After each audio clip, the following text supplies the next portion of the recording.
I think he's gotten the message that nothing's been invested in my riding for small communities. The Honourable Member for Abitibi-Témiscamingue will have 3 minutes remaining for questions and comments when the House resumes debate on this motion. Now, statements. The Honourable Member for Ottawa West Nepean. Thank you, Mr. Speaker. Last weekend was tragic and shocking for thousands of people in Ottawa, Dunrobin, and Gatineau. As horrific as the tornadoes were, the one thing that came out of this natural disaster was the way in which neighbours, even strangers, came together as a community. I want to thank the first responders, Hydro Ottawa and Hydro One staff, especially the linesmen, the fast food workers and gas station employees, and all of the people that went out of their way to check up on seniors, bring food and hot water to families with babies, and deliver ice to help keep food and medicine refrigerated. This shows, Mr. Speaker, that in times of crisis, when our neighbours' lives are shattered by events beyond our control, our community comes together. I am incredibly proud of the people of our city. If you want to help, please consider making a donation to the Red Cross, Salvation Army, or the Food Bank. Thank you to all those who came forward in this time of need. Thank you, Mr. Speaker. The Honourable Member for Chatham-Kent-Leamington. Thank you, Mr. Speaker. Last week, along with the member for Lambton-Kent-Middlesex, I was able to attend the amazing international ploughing match held in Chatham-Kent this year. From the fantastic array of exhibits to the great farm displays, incredible entertaining, including Chatham's own Canadian cowgirls, thousands of visitors from across all over Ontario and beyond were able to experience good old-fashioned Kent County hospitality, as well as see firsthand why I call Kent County the Garden of Eden. We had terrific weather with only one day of rain, but everyone pitched in to help navigate through the challenges a fall rainstorm can do to Dover clay. 1,000 plus volunteers, including my wife Faye, worked for countless hours to plan and execute this successful event, which would never have happened without all of their efforts. Congratulations to everyone for making this year's International Ploughing Match in Chatham-Kent such a great success. The Honourable Member for Saint-Boniface, Saint-Vital.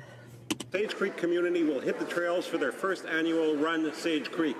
There will be a 1-kilometer fun run for younger children, as well as a 3- and 10-kilometer run-walk options. Quelle belle activité! What a great activity to bring the community together and encourage physical activity in the great outdoors. Hard since last year to put together this great event. They even organized a run club over the summer to help initiate adults and kids to the sport and get people active. Even though the main objective is to get outside and be active, any profits will be returned to the Sage Creek community and the Parent Advisory Council of École Sage Creek School. All there, registrations end on October 7th, so sign up today. So see you on October 7th in Sage Creek. Honourable Member for Vancouver Kingsway. Today, New Democrats initiated a debate on one of the most pressing issues facing Canadians, the need for decent, secure, and affordable housing. Indeed, we face a crisis. Millions of Canadians are struggling to find appropriate housing for them and their families. In every province, the dream of home ownership has been crushed for young couples. Renters cannot find affordable housing and face reno and demoviction. Employers cannot attract the employees they need, small businesses are closing, and families are being separated as folks are forced to leave the communities they grew up in. Despite their rhetoric, Liberals refuse to treat this as a crisis or provide meaningful relief now. The federal government must re-enter the housing file and finance projects directly. We need to build co-ops and affordable homes of all types, create incentives for rental stock, and curb offshore capital that destabilizes residential markets. Housing is not only a commodity, it is a necessity. It's time the federal government treated it as such. Excellent. The Honourable Member for Hamilton East, Stony Creek. Mr. Speaker, Hamiltonian Byron Rawson was the youngest wing commander in the British Commonwealth during World War II. Barney, as he was known, was an 18-year-old McMaster student when he enlisted in the RCAF. By April 1945, he had piloted bombers in 51 missions and earned 2 Distinguished Flying Crosses. Wow. And yet, until last week, his grave was not marked by a military headstone. 3 months after returning home in 1945, at only 23 years of age, Barney Rawson took his own life 2 days before Christmas. Did he die in the service of his country? Yes, according to the Commonwealth Graves Commission, and as a result of their inquiry on September 22nd, with surviving family and RCAF members looking on, a war graves headstone was unveiled in memory of Wing Commander B.F.N. Rawson, and overhead was a flypast of an RCAF Globemaster and Hamilton's restored Lancaster bomber, the favorite aircraft of this great pilot and hero. Barney Rawson, may you rest in peace. All right. The honourable member for Elgin, Middlesex, London. Thank you very much, Mr. Speaker. Ride for Pitt Hopkins was a great event held in southwestern Ontario September 9th. The event brought awareness to a rare children's condition, Pitt-Hopkins syndrome, affecting the 18th chromosome. There are 650 cases worldwide, 31 in Canada, and 11 in the province of Ontario. And it is estimated that there are 30 cases in Ontario right now, but because of the disease being undiagnosed, many people don't know that they're living with it. That is why the Widows' Sons Thames Valley chapter organized this special event. I got the chance to meet Jacob and his mom and dad at this event. His parents shared with me their daily routines, their story, and how they work to make Jacob's life better each and every day. His mother shares his story at Steps with Jacob on Facebook, sharing the impacts of Pitt-Hopkins on Jacob's life and living with Pitt-Hopkins-like syndrome. Thank you to the local Masons, specifically James Rose, for the invite and gear. And thank you for sharing the great work that our volunteers do in our community. Yeah. The honourable member for Mission Matsqui, Fraser Canyon. Mr. Speaker, I rise today to recognize Casey Wright and Danny Virtue. Casey and Danny are true role models in my riding that have dedicated their lives to helping others. Casey has fought cancer since he was a child. He has suffered from many other health complications. Casey remains positive and has led countless fundraising initiatives for hospitals and community organizations. In addition, in 2002, Danny established a non-profit Virtue Foundation in my riding, Mission Matsqui, Fraser Canyon, which is dedicated to raising awareness for children with physical, mental, and financial challenges. I would like to commend both Casey and Danny for their outstanding community service as they continue to inspire us with their hard work at Virtue Foundation. Thank you, Mr. Speaker. The honourable member for Longueuil, Charlemagne. Mr. Speaker, last Saturday, I had the pleasure of participating in the celebrations for the 75th anniversary of Branch 94 of the Royal Canadian Legion, located in my riding of Longueuil-Charlemagne. Fellow comrades and friends of Greenfield Park Legion Branch 94, in recognizing the vital role it has played in supporting our veterans and the wider community for 75 years and counting. Wow. From a membership of 15 in 1943 to more than 500 today, Branch 94 has grown into a thriving organization that has proven it's here to stay. In fact, last year it was named the best legion in Quebec by Provincial Command. De sa campagne de coquelicot. From its well-run poppy campaign to its annual Veterans Picnic at the St. Anne's Hospital, the Greenfield Park Legion continues to organize hundreds of activities every year. MPs to join me in congratulating Greenfield Park Legion Branch 94 on his Diamond Jubilee. Hear, hear. The honourable member for Langley-Aldergrove. Mr. Speaker, October 1st is National Seniors Day. It's a day to pay tribute to Canadian seniors who have built our country and continue to make valuable contributions. I love to meet with seniors and learn from them. One of those incredible seniors is Maria Mellersteg. On October the 21st, she turns 104 years old. Wow. I've visited many seniors, including Chartwell, Langley Gardens, and Renaissance, beautiful retirement communities that are still giving through charitable programs. But seniors have concerns. They have items that seniors must buy. They need to buy, and they would like those items to be GST exempt. They don't like the Prime Minister buying pipelines, they don't like illegal border crossing, and they don't like the high price of gas. They wonder why it took the Prime Minister 3 years to appoint a minister for seniors. Why?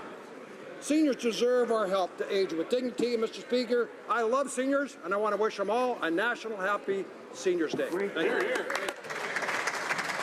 The honourable member for Don Valley West. Mr. Speaker, I'm delighted today to celebrate Don Valley West resident Dr. Gina Parvena-Cody's lifetime contribution in engineering and her generous $15 million gift to Concordia University in Montreal. Born in Iran, Dr. Cody arrived in Canada in 1979 with $2,000 in her pocket. In 1989, she became the first woman to earn a PhD in building engineering at Concordia. She went on to become president and principal shareholder of CCI, an internationally known consulting firm. In recognition of Gina's achievements in her field and her generosity, the engineering school has been renamed the Gina Cody School of Engineering and Computer Science at Concordia, the first engineering faculty in Canada to be named after a woman. Gina Cody, toutes mes félicitations. Merci pour votre générosité. Thank you for your generosity.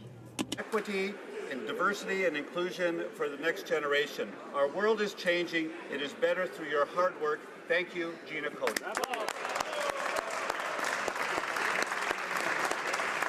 The honourable member for Vancouver Quadra. Mr. Speaker, yesterday was National Tree Day. Trees are essential to our lives. They provide us with oxygen, clean our water, purify our air, and elevate our mood, and so much more. A tree can sequester 10 tons of carbon dioxide by the time it's 40 years old, so trees are invaluable to our battle against climate change. Not only must we take care of our forests, but we must also expand the living infrastructure within our cities. Successive Canadian governments of all stripes have supported healthy forests and bringing more trees into cities. That's why Tree Canada, Canada's leading national tree organization, has recognized the people of Canada with its coveted Eturn Award. In 2011, this House passed a motion by MP Royal Gallipo to proclaim Canada's first National Tree Day. Yesterday, in his honour, a sugar maple tree was planted with Royal's widow, Ms. Anne Palacio, and the Clerk of the Privy Council to mark this special occasion at National Tree Day 28. The honourable member for Kamloops, Thompson, Caribou. Mr. Speaker, like many across the country, the first day of school for my family meant new shoes, clothes, and that famous awkward family photo. It also included the children returning excitedly home at the end of the day to share stories about their new teacher and who they got to sit beside. But for many residential school survivors, the first day of school was often a day of horror and pain. Orange Shirt Day was launched in my home province of British Columbia based on the heartbreaking story of Phyllis Webstead. She was 6 years old when she began attending St. Joseph's Mission School in Williams Lake. On the first day, a gift from her grandmother, a bright new orange shirt, was taken away from her. As she wrote, the color orange has always reminded me of that and how my feelings didn't matter, how no one cared, how I felt like I was worth nothing. This week, children in schools across Canada will wear orange shirts to commemorate the legacy of the residential schools. As each shirt proudly declares, Mr. Speaker, every child matters. Their traditions, families, communities, and dreams matter.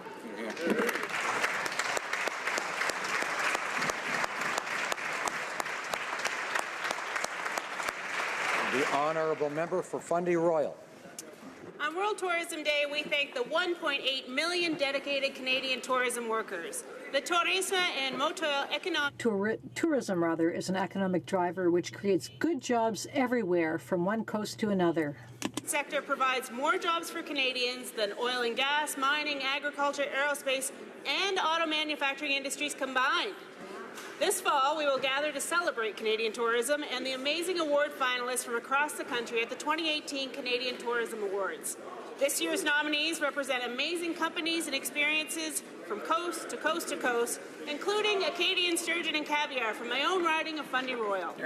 Alors que l'année de tourisme. This is the Canada-China tourism year, and it's going strong, so I'm proud to be part of a Canadian government which is committed to growing Canada's tourism industry in the interest of creating even more good jobs for the middle class. The honourable member for Rosemont-La Petite Patrie. Mr. Speaker, Liberals were elected on a promise to defend the environment and to end subsidies for oil companies, but what have they done? They've spent $4.5 billion of our money to buy a 65-year-old pipeline, which translates into a 670% profit margin for a Texas oil company. The Liberals were elected on a province of reconciliation with First Nations, but what have they done? They've mismanaged the Trans Mountain consultations and were criticized by the federal court. Now the Liberals are saying they'll be holding yet more consultations, but that the pipeline will nevertheless go ahead. This shows disdain for First Nations. As for the Conservatives, they just want to take us back in time. We thought that Energy East was dead and gone, but the Conservative leader, it seems, wants to bring it back to life like a zombie. But in a nasty surprise, the Liberals are opening the door to just that. We're looking at the Liberal-Conservative Pipeline Coalition. Thankfully, the NDP is there to defend the Quebec consensus and to fight for the environment. Lloyd-Minster. Mr. Speaker, this summer, the failures of this Liberal government grew exponentially. Their high-tax agenda continues to chase away economic growth and opportunity. Trade agreements would help increase our competitiveness, but they can't seem to get that job done either. The Liberals refuse to prioritizing passing the CPTPP and left Canadians on the outside looking in on NAFTA negotiations. Provincial support for the costly and ineffective federal carbon tax is plummeting, and the special deal the Liberals cut with large corporations is an admission of their own failed policy. A month after the federal court's decision against the construction of the Trans Mountain pipeline, there's still no plan to get that pipeline built. Whether it's the economy, trade, taxes, ethics, pipelines, or immigration, the failures of this Liberal government are hurting Canadians. And one thing is certain, Mr. Speaker, Canadians deserve better. Thank you. The honourable member for York Centre. Mr. Speaker, this week marks the end of almost a quarter century of service in Canada's Parliament by the Honourable Art Eggleton, who is celebrating his 75th birthday this Saturday and is retiring as a senator after 13 and a half years. Before serving in the Senate, Art was a member of this House for 11 years, elected in the riding of York Centre, which I now have the honour to represent. He served in the cabinet of Prime Minister Chrétien in 3 portfolios over 9 years. Before that, he spent 22 years on Toronto City Council, 11 of them as the longest-serving mayor of the City of Toronto. Altogether, he has spent over 45 years in public service. He has been a friend and a mentor to me and was one of my very first supporters.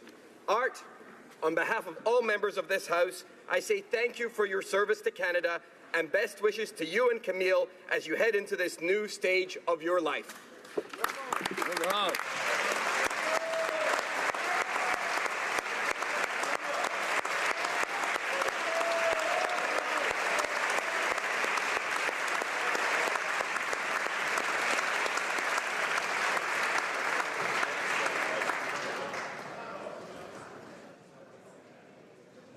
Questions orales, oral questions. The Honourable Leader of the Opposition.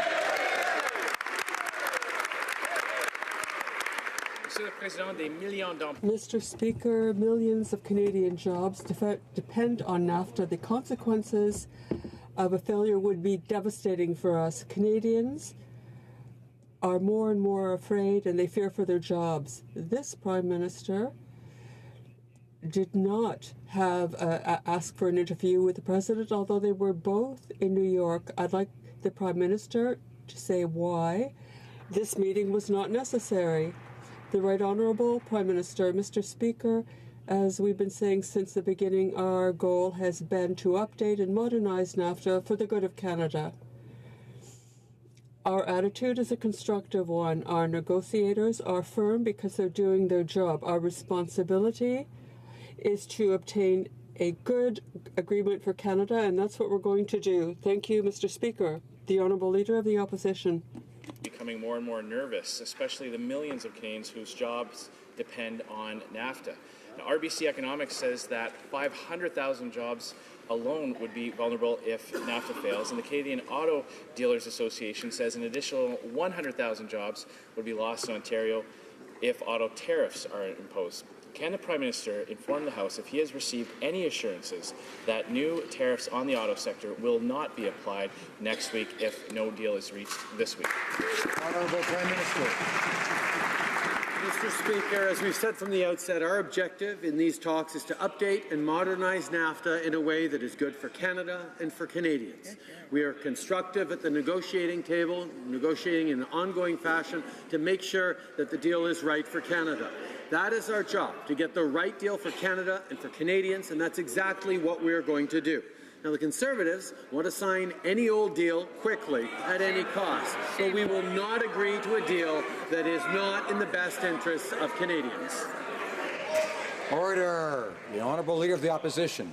Mr. Speaker, yesterday the Prime Minister had multiple opportunities to inform Canadians as to whether or not he will reverse the decision by Corrections Canada and put Tory Stafford's killer back behind bars. I'd like to give him another opportunity to do so today. He knows he has the power. Will he use it? Honourable Prime Minister. As I said, Mr. Speaker, our hearts all go out to the family of Tory Stafford for the loss they endured. The offender in question was moved from maximum security to medium security in 2014 under the Conservatives. She remains in medium security now. As the Conservative member from Bellechasse-les-Échemins-Lévis said in his capacity as Public Safety Minister, I do not control the security classification of individual prisoners. However, the Minister has asked that the Commissioner of Correctional Services review this decision to ensure that it was taken properly and in accordance with long-standing policy. Honourable Leader of the Opposition. The Prime Minister knows he's playing games with words. Tory Stafford's killer was behind bars and behind razor wire. Now she's living in a condo. He knows he has the ability to force this decision to be reversed. Section 6 of the Act gives him that very power. I know he'd like to talk about every other aspect about this case, but it's a very simple question. Will he put Tory Stafford's killer back behind bars? Right Honourable Prime Minister. Once again, to be absolutely clear, Mr. Speaker, the offender in question was moved from maximum security to medium security in 2014 under the Conservatives, and she remains in medium security now. The Conservatives should know that the Minister does not control the security classification of individual prisoners, because that's exactly what the member from Bellechasse-les-Échemins-Lévis has confirmed in the past. The Minister has asked the Commissioner to review this decision, but as the Conservative member from Kamloops-Thompson-Caribou once said, we need to let the many steps of an... The Honourable Leader of the Opposition. Mr. Speaker, the Prime Minister knows that Tory Stafford's killer was behind razor wire and bars and is now in a condo. And he also knows that he does have the ability. Let me read to him what the Act actually says. It says, the Governor and Council may appoint a person to be known as the Commissioner of Corrections, who, under the direction of the Minister, has the control and management of the service and all matters connected with the service. Will he use the authority he has to put the killer back behind bars? The Right Honourable Prime Minister. Mr. Speaker, once again, I will let Canadians determine who is playing word games with talks of condos. The facts of the matter are clear, Mr. Speaker. In 2014, under those Conservatives, the offender in question was moved from maximum security to medium security, and that individual remains in medium security to this very day. The Honourable Member for Rimouski-Neigette-Témiscouata-Les-Basques.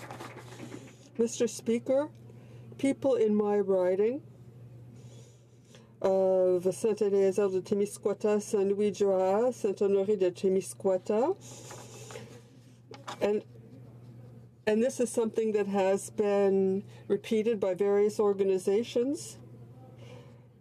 The Conservatives seem to want Energy East to return to Quebec. I want to hear from the Prime Minister that he intends to eliminate Energy East. The Right Honourable Prime Minister, Mr. Speaker, the Energy East project was withdrawn by the company who intended to put it through because of market conditions and because of their business plans.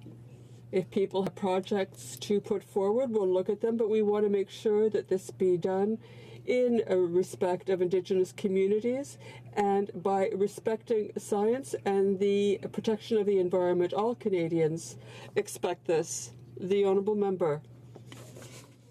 That this government's lawyers are trying to keep findings of allegations of CSIS spying on anti-pipeline activists private. It is deeply concerning and acknowledges that CSIS considered oppositions to the petroleum industry as a threat to national security, that they shared information with the National Energy Board about so-called radicalized environmentalists, and that they passed this information to oil companies. If any of this is true, it is highly concerning. When will the government stop using the Hopper approach and respect environmental activist rights? The Right Honourable Prime Minister. Mr. Speaker, I can certainly reconfirm that this government believes in the rights of all Canadians to protest and communicate their positions in peaceful manners. In 2017, the Security Intelligence Review Committee investigated and dismissed the complaint. CERC's decision to maintain the confidentiality of its report and related documents will be reviewed and addressed by the federal court. Of course, as this case is currently before the courts, we cannot comment further at this time. Député d'Abitibi-Bay James Nunavik. The Honourable Member for Abitibi-Bay James EU Nunavik. On projects affecting Indigenous people's rights. But he is determined to push ahead with a pipeline opposed by First Nations. Mr. Speaker, reconciliation is not a talking point. It requires true understanding. Will the Prime Minister commit today to having his full cabinet sit with Indigenous knowledge keepers to learn what free, prior, informed consent really means? The Right Honourable Prime Minister. I thank the member for his question and his deep passion for this file, one that we all care deeply about as Canadians and we need to continue to work on. We recognize that there is much to do in terms of reconciliation, and that's why we're moving forward in consultation in supporting the UN Declaration of Indigenous Peoples. We know that we will continue to work and listen to all voices, those in favour of projects and those opposed to projects, to make sure we work together to get the right path for Canada. For Abitibi-Bay James Nunavik EU. Wow, Mr. Speaker, this is becoming a file-to-file relationship.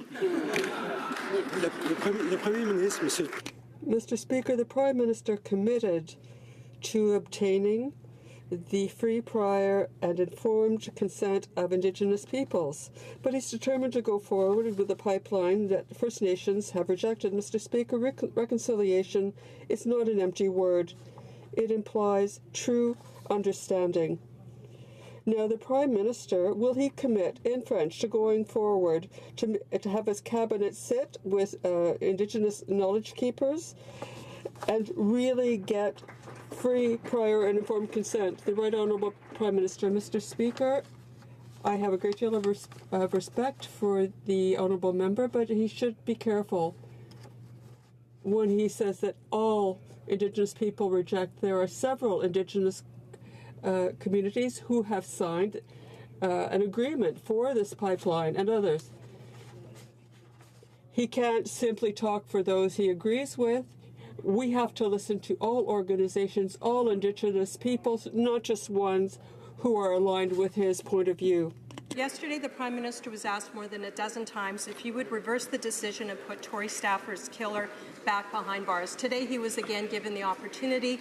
Instead, he chose to play word games around correctional services security levels at prisons. Mr. Speaker, the fact is this killer is in a healing lodge, which is not something where child killers should be. Tory's family is outraged. Does the Prime Minister not understand what they are going through? Will he stand up and simply commit to do what he has the power to do, and that is reverse this decision? Honourable Minister of Public Safety. Mr. Speaker, as I said yesterday, Tory Stafford's brutal death in 2009 was a horrible, gut-wrenching crime for the whole country. The killer, McClintock, was reclassified as medium security in 2014.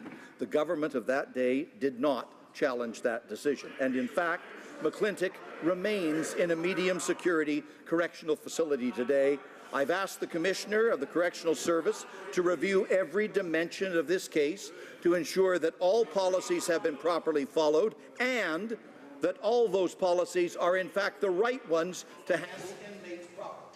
Order. The Honourable Opposition House Leader. Mr. Speaker, that minister could immediately ask the Commissioner to reverse that policy, make the necessary changes immediately so that Tory's killer is behind bars. Mr. Speaker, Canadians are outraged by this.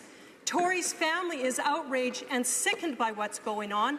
We are outraged. The question is, why is the Prime Minister not outraged? Why are Liberals not outraged by this? And why will they not stop making excuses and do the right thing and act on the authority that they clearly have? The Honourable Minister of Public Safety. Mr. Speaker, as I was saying in response to the previous answer, not only is the Commissioner of the Correctional Service examining every dimension of this case to ensure that all laws and all policies as they existed at that time were properly followed, she is also examining the question of whether those policies are in fact the right ones for the proper handling of inmates and to keep Canadians safe. I will be very anxious to have her conclusions. Honourable Member for Aurora, Oak Ridges, Richmond Hill. Monsieur le Président, les libéraux ont... Mr. Speaker, the Liberals took the serious decision to transfer this child killer from a prison to a healing lodge. Life in this kind of facility is much easier than life in prison. The Prime Minister has the power and the responsibility to reverse this decision. When will the Prime Minister rectify this situation and send McClintock back behind bars? Public Safety. Mr. Speaker, the legislation, in fact, does not give the minister or the government the authority to intervene in the day-to-day operations of the correctional service. That, Mr. Speaker, is a power that is vested under the law in the hands of the Commissioner of the Correctional Service. And I have asked her, Mr. Speaker, to review all of those policies to determine whether or not they are, in fact, the right policies to keep Canadians safe in this case and every other case. Order. It's not surprising that everyone wants to have a say in these kinds of debates, but we can't all have them at the same time. This doesn't work. So I'd ask members to not interrupt when someone else has the floor, to try to maintain their calm. The Honourable Member for Aurora, Oak Ridges, Richmond Hill. Mr. Speaker, McClintock admitted and was convicted of committing these heinous crimes.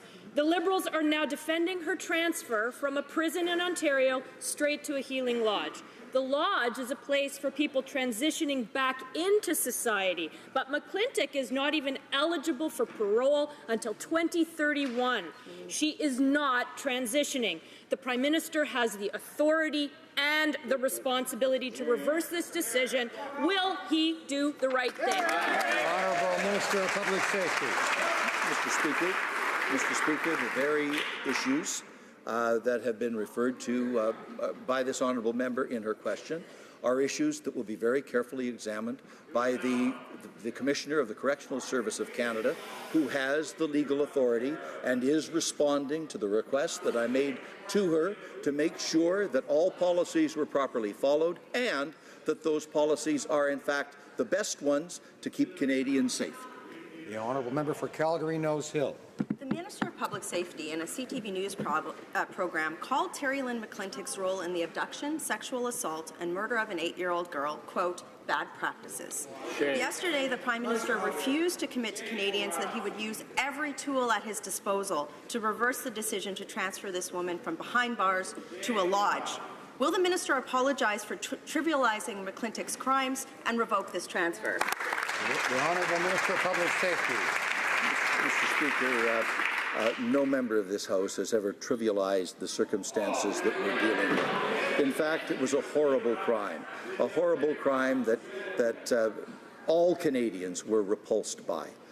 In light of that, Mr. Speaker, I have made the request to the Commissioner of the Correctional Service of Canada to investigate the circumstances of this case, to make sure that all policies were followed, and also to make sure that the policies are in fact right, in this case and all cases, to keep Canadians safe and to manage and handle inmates in the proper way. Honourable Member for Calgary-Nose Hill. Terry-Lynn McClintock went from behind bars to a lodge where single and family residential units with bathrooms, a bedroom, a kitchenette, and an eating area, and a living room exist. That's where she's at right now, not behind bars. That might be where somebody with bad practices might go, but not somebody who is an atrocious, evil child killer. The minister has the power to revoke this transfer. He needs to apologize for calling it bad practices, and he needs to revoke the transfer today. Right. Honourable Minister of Public Safety. Mr. Speaker, the honourable member has referred to an atrocious, evil child killer.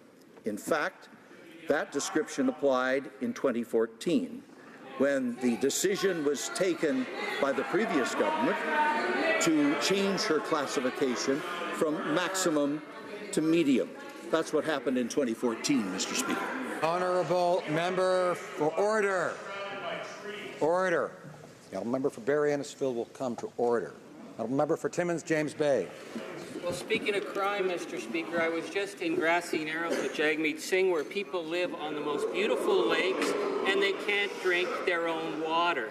Now, the poisoning of the people of the Wabigoon English was not an accident. It was a corporate crime of massive proportions, and the federal agencies covered that up to this day, the ongoing contamination. So to the Prime Minister, he promised to clean the river once and for all. He's put no money into it. He's refused to meet the communities. What's it going to take for this Prime Minister to stand up and end the ongoing poisoning of the people of the Wabigoon River once and for all?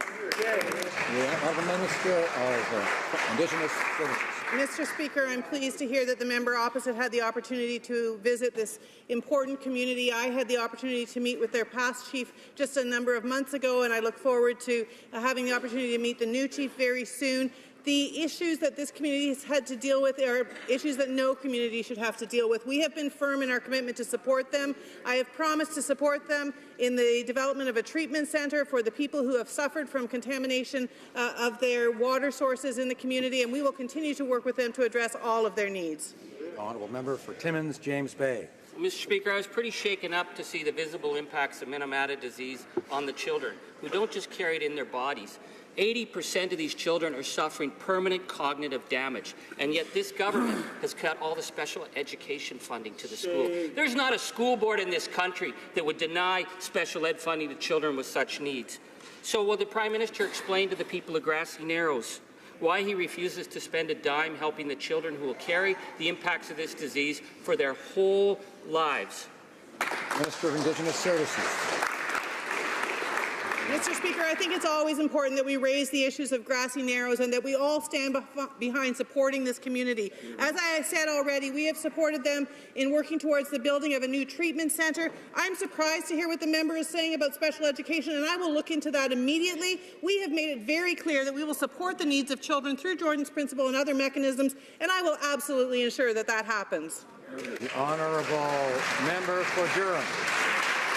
Mr. Speaker, Sean Brouillet is a veteran and one of the leading advocates for veterans. I didn't always agree with Sean when I was minister, but I always showed him respect, unlike now, and I always knew that he knew his stuff. The current minister chose instead to disrespect Sean and to attack him publicly. My question's simple, Mr. Speaker. Will the minister rise in this House today, show respect and stand by that veteran, and apologize for publicly attacking Sean Brouillet? Honourable Minister of Veterans Affairs.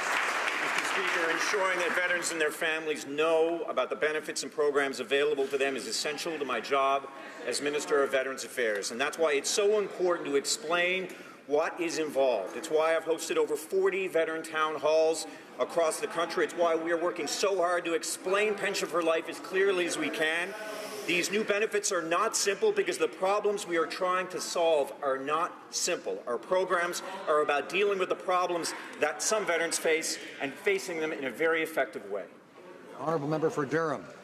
What's tragic, Mr. Speaker, and why Mr. Bruyere brought his small claims court case is that the Department of Veterans Affairs told that minister that Mr. Bruyere's complaints about broken Liberal promises on pensions and other things were in fact correct. That minister ignored his own department and sent 3 government lawyers to crush Mr. Bruyere's lawsuit. So I'll ask again. The minister all week has said he stands by veterans. Will he show respect to Mr. Bruyere, stand today, and apologize? Honourable Minister of Veterans Affairs. We are committed to supporting Canada's veterans and their families and ensuring that they are aware of all the benefits that they are entitled to. I engage regularly with veterans from coast to coast to coast. I hosted over 40 veteran town halls, and I am always open to different viewpoints. It is important to note that we do not take veterans to court. However, it would not be appropriate for me to comment further on this specific case because it is currently being appealed. The Honourable Member for Chicoutimi-Le-Fjord. Mr. Speaker, when the veteran, Mr. Sean Bruyere, criticized the new Pension for Life program that was promised our brave veterans, the minister decided to attack the credibility of the veteran rather than listening to him. Why? Because the minister knew he was wrong. Department officials agreed with several of the assertions made by Mr. Bruyere. Mr. Speaker, can the Minister for Veterans Affairs listen to his officials and apologize to Mr. Bruyere, the Honourable Minister for Veterans Affairs? Mr. Speaker, we want veterans to be aware of the benefits and programs available to them. It is essential for me as Minister for Veterans to make sure this is the case. We have to, this is why I explained what was implied, and this is why I had held 40 town halls with veterans, and this is why we wanted to explain the Pension for Life as clearly as possible. Affairs attacked and humiliated veteran Sean Bruyere.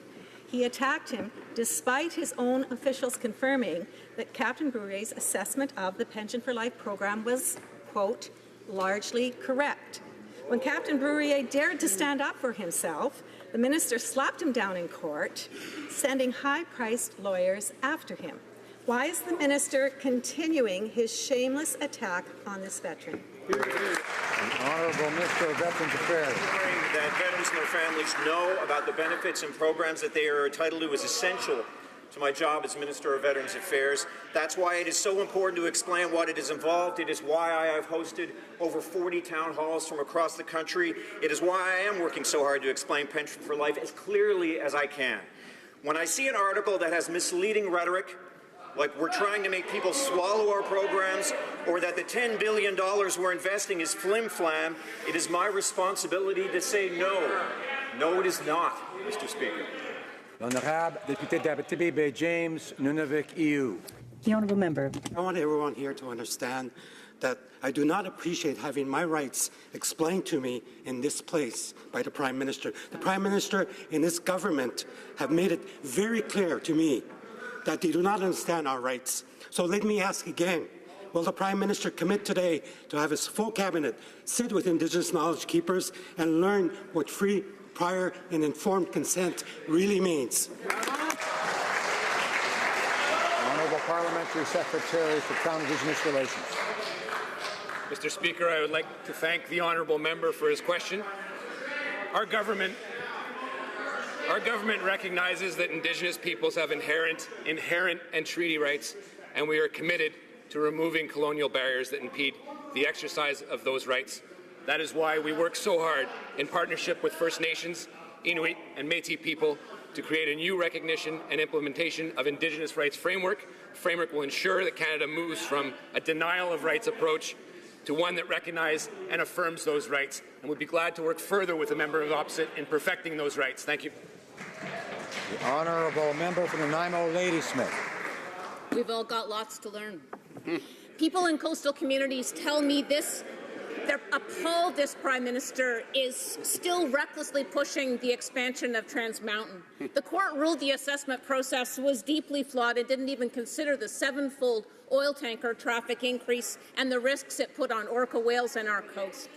And yet Liberals still have taxpayers on the hook for billions, buying TMX instead of investing now in the housing people desperately need. So what will the Prime Minister do? Will he finally listen to coastal communities and cancel this pipeline expansion before... Honourable Minister of Fisheries. Mr. Speaker, in the context of this project, the government took the position that environmental sustainability and economic progress needed to go hand in hand. We followed with that mantra all the way through. Even though the scoping of marine shipping was scoped out by the previous government, we focused very much on marine shipping. We focused on the plight of the killer whales. We've worked very hard on those issues, and we will be taking some of that information and providing to the National Energy Board as it moves through the process that has been now established. Honourable Member for Calgary Centre. Canada's forests are important in a number of ways. They help mitigate the impacts of climate change and support innovation, economic growth, and biodiversity, all the while creating good middle-class jobs. Can the Minister of Natural Resources update this House on what the government has been doing to promote Canada's forest industry and to protect the health of our forests for future generations of Canadians? The Honourable Minister. Mr. Speaker, I would like to thank the member from Calgary Centre for his question. I look forward to working with him in his new role on the Standing Committee on Natural Resources. Yesterday, I had the pleasure of tabling the 28th edition of the State of Canada's Forest Report. The report reinforces our commitment to grow the economy, create jobs, and protect the environment as we highlight the innovative ways people work and study in our forests. I encourage all members of this House to review the report. Thank you, Mr. The Honourable Member for Richmond North Athabasca. Mr. Speaker, following pressure from the opposition on Tuesday, the Minister of Veterans Affairs announced that a civilian would no longer receive veterans' benefits while in prison. However, the government has refused to say whether Christopher Garnier, the one who murdered a police officer, continues to receive those benefits under the program. Can the Prime Minister tell us clearly if the government has stopped paying this criminal? The Honourable Minister of Veterans Affairs. Hearts go out to the family of Constable Campbell. As I said, I asked the department to review the decision and the findings. I directed them to, first of all, ensure that the services received by a family member of a veteran are related to the veteran service, and where they are not, that the case be reviewed by a senior official, as well to address its policy in relation to providing treatment to family members under extenuating circumstances, such as conviction of a serious crime. Thank you, Mr. Speaker. The Honourable Member for Richmond North Athabasca. Tuesday, we presented a motion calling for the government to immediately stop paying benefits, veterans' benefits, to the criminal Christopher Garnier, who savagely killed a police officer. Everyone voted in favour of it. The NDP, the Conservatives, the Green Party and the Bloc. But who didn't? The Liberals. That is unacceptable, Mr. Speaker. The Prime Minister has the power to change the decision. What is he waiting for? To put an immediate stop to the payments going to this murderer? The Honourable Minister. Our hearts go out to the family of Constable Campbell, as I said. For privacy reasons, we cannot comment on the specifics of this case. But let me say this. Unlike the Harper Conservatives, we understand that when a veteran serves, the family serves with him. We take mental health seriously. That's why we opened a new Centre of Excellence for PTSD and mental illness. We launched a joint suicide prevention strategy. And I say once again that if you are a veteran in need of mental health supports, we will give you the resources that you need when you need them. Thank you, Mr. Honourable Member for Brantford-Brant. Mr. Speaker, while our veterans have faced the most unimaginable of horrors, our Prime Minister can't stomach the truth of those horrors. For veterans, PTSD is a burden they carry from serving a grateful nation. Chris Garnier developed PTSD strangling Officer Christine Campbell, putting her body in a compost bin and dumping her under a bridge. Chris Gagne is not a veteran. So why is he getting veterans benefits? Honourable Minister of Veterans Affairs. Well, Mr. Speaker, our hearts do indeed go out to the family of Constable Campbell. For privacy reasons, we cannot comment on the specifics of this case. But I will say that unlike the Harper Conservatives, we understand that when a veteran serves, a family serves with them. We take mental health seriously. That's why we reopened 9 offices across the country which had been shuttered, closed by the previous government. And I say once again that if you are a veteran in need of mental health supports, we will give you the resources you need when you need it. Thank you, Mr. Speaker. Order. The honourable member for Brantford-Brant. When veteran Sean Bruret questioned the rhetoric of this government, the first thing the Minister of Veterans Affairs did was have his staff fact-check his claims. But when they confirmed the numbers, the minister sent in high-priced lawyers to shut Mr. Bruret up. Why does the minister protect the rights of convicted murderer Chris Gagne and attack the rights of veterans like Sean Bruret? Honourable Minister of Veterans Affairs. Mr. Speaker, ensuring that veterans and their families know about the benefits and programs to which they deserve and which they are entitled to, it is essential to my job as Minister of Veterans Affairs.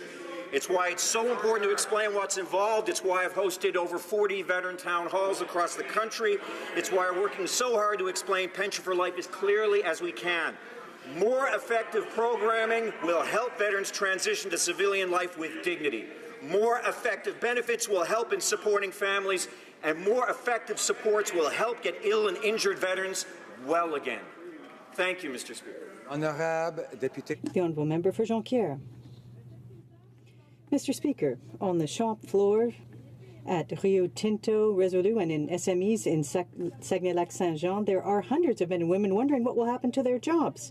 For them, the NAFTA negotiations aren't numbers, an ego war, or comments by the U.S. president.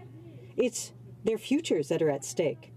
If NAFTA's over, will the Prime Minister tell us what he's going to do to help workers in the Saguenay-Lac-Saint-Jean region and across the country? The Honourable Parliamentary Secretary. Mr. Speaker, our government understands the U.S. 232 measures have created real challenges for Canadian workers and their businesses. That's why we've made up to $2 billion available to defend and protect their interests. These measures include extending work-sharing agreements, increased funding for skills training, funding to bolster the competitiveness of Canadian manufacturers, and support for companies to diversify their exports. Other measures since July 2018 include 130 loans authorized already by BDC for a total of $100 million. Thank you, Mr. Speaker. The honourable member for Essex. Yesterday, U.S. President Donald Trump signaled the NAFTA renegotiations are not going well, and he threatened once again to tax Canadian cars. Erica and Jason are auto workers who live in Belle River in my riding. Like tens of thousands of other auto workers, they are very concerned about these repeated attacks. They're worried that their jobs will be lost if Canada fails to secure a better NAFTA. My question is to the Prime Minister, is NAFTA dead in the water? And what is his plan to defend Canadian jobs if the U.S. moves ahead with auto tariffs? Honourable Parliamentary Secretary for Canada-U.S. Relations. Mr. Speaker, an important truism of trade negotiations is nothing is done until it's actually done. We continue to work in a constructive atmosphere with good faith on all sides. However, we've always been clear that no deal is better than a good deal. And we're going to remain firm on that. I beg your pardon, no deal is better than a bad deal. My apologies, Mr. Speaker. We're going to remain firm in that principle because Canadians expect us to stand up for them. And that's exactly what this government's going to do, especially for the auto industry. Thank you, Mr. Speaker.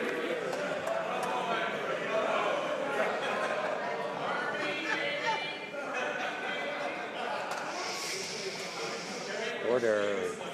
Order. Alors, the honourable members will come to order. The honourable member for Louis Saint Laurent.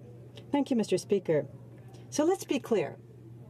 For the past 3 years, The Liberals have been attacking small business owners, our job creators, our wealth generators. And the next one will be what? The Liberal carbon tax. And that's unacceptable. But here are the results, Mr. Speaker, of the last 3 years. A 5% drop in investments in Canada and an increase in 66% of Canadian investments in the U.S. Why is the Prime Minister doing so much to help Donald Trump?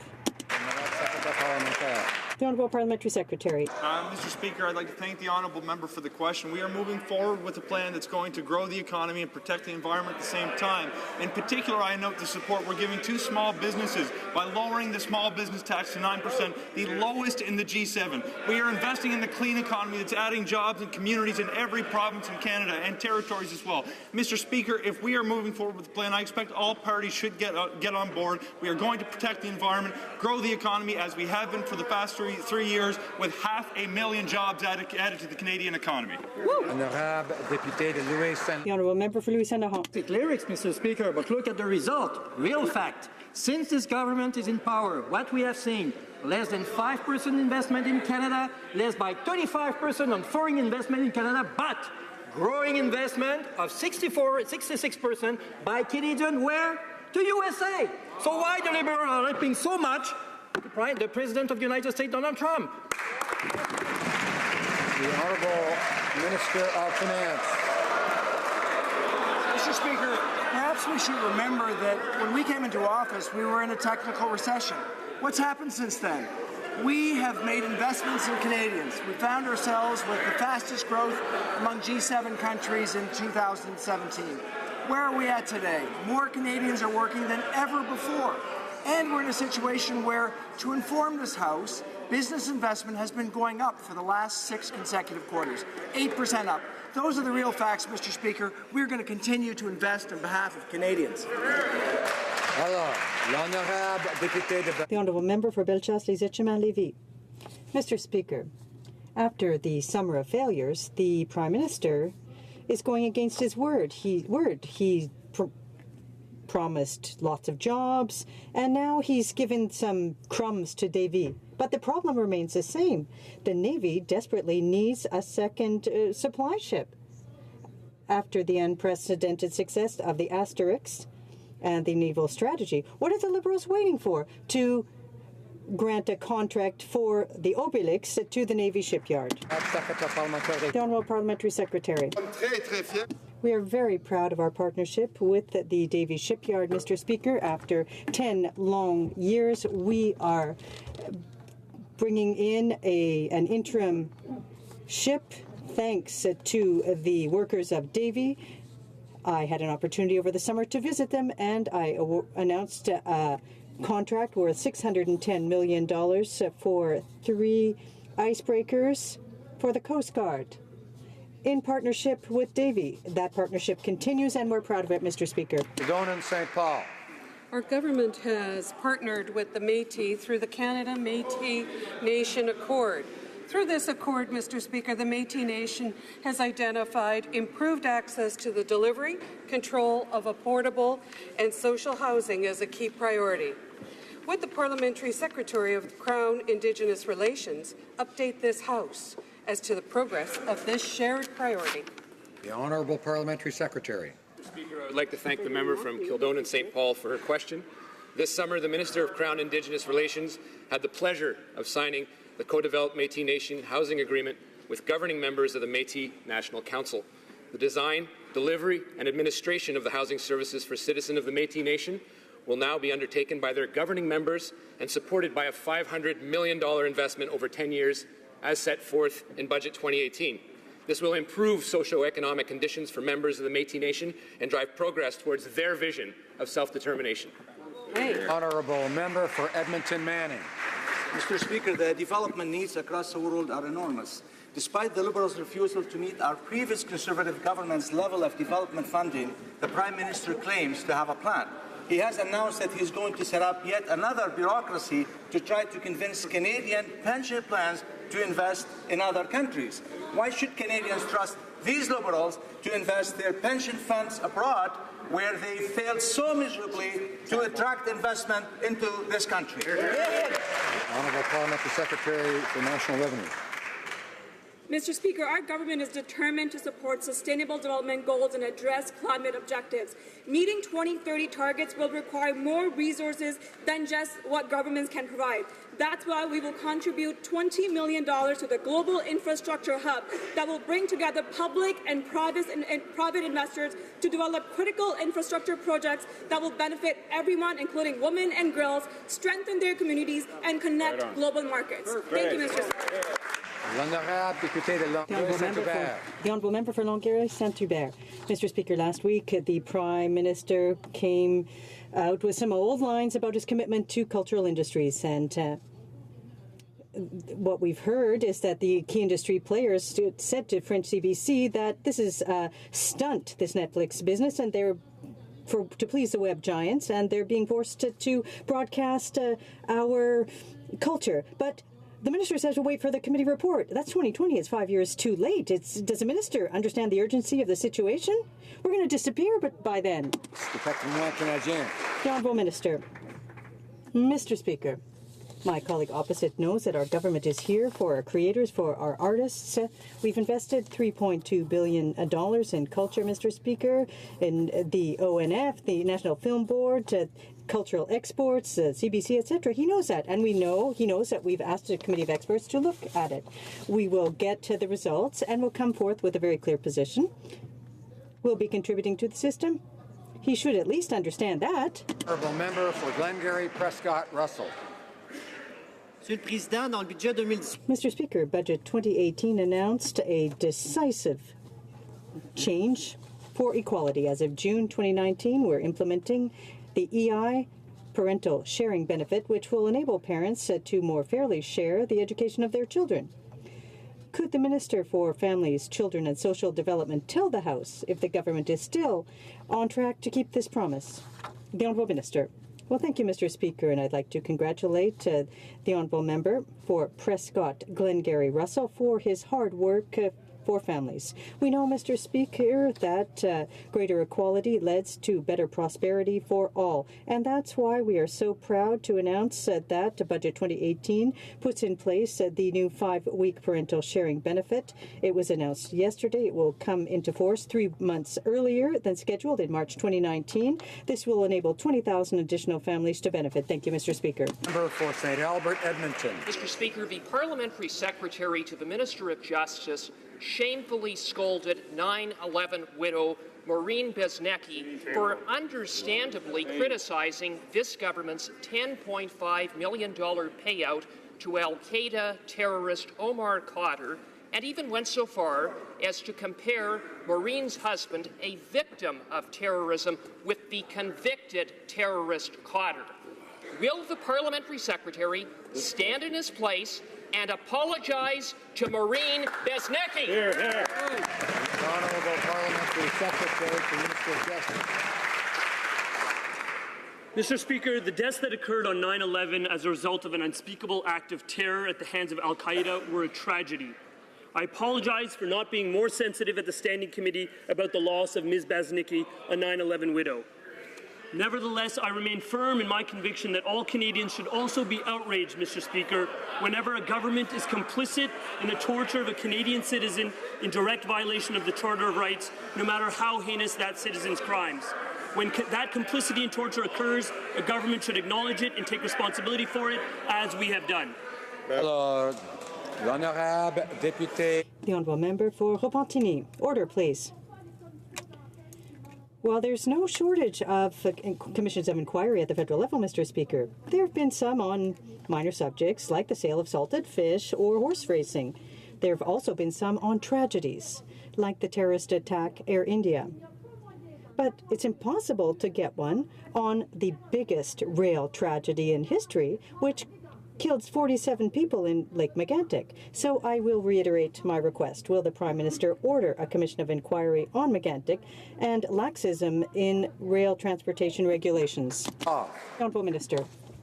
Mr. Speaker, as you know, the Transportation Safety Bureau looked in great detail at the situation in Lake Megantic and made many recommendations that we are currently adopting. Many of them, in fact, were adopted by the previous government, and we continue to make rail safety better so that we can protect Canadians who live along the railways and for those who take the train. The Honourable Member for Joliette. Mr. Speaker, last Thursday, the Chamber, or the House, in fact, endorsed the conclusions of a UN mission accusing military authorities in Myanmar of having committed the crime of genocide against Rohingyas. And this was under the watch of their de facto head of government, Aung San Suu Kyi. A week later, nothing's been done to revoke her honorary citizenship. What is the Prime Minister waiting for to put the question to the House, as he implied he would? Is he aware that if he does nothing, until he does nothing, we will continue to be honouring someone who's complicit in a genocide? Honourable Parliamentary Secretary, the honorary citizenship for Aung San Suu Kyi is something that Parliament can reflect on. Our government is focused on actions that will make a real difference for Rohingya refugees by providing food assistance to more than 1 million refugees, and we are committed to provide $300 million in humanitarian assistance. We will continue, Mr. Speaker, to work concretely to protect lives, to protect the Rohingyas. The Honourable Member for Boats. Monsieur le Président, Mr. Speaker, partners have repeatedly said that there will be no deal on NAFTA until we get rid of our 300% tariff on dairy products. Time is running out, Mr. Speaker. Is the government willing to sacrifice our auto industry and also put at risk 20% of our economy simply to protect the cartel of supply management at the expense of 35 million Canadians? Is no deal is better than a good deal? The Honourable Minister of Agriculture. Mr. Speaker, I would like to say I appreciate my honourable colleague's question, but I do not. The fact of the matter is, we are the party that implemented supply management, and we're the government that's going to support supply management. My honourable colleague is fully aware that supply management farmers supplies top quality, safe food for Canadians and receive appropriate return. Mr. Speaker, we will continue to support supply management in this country.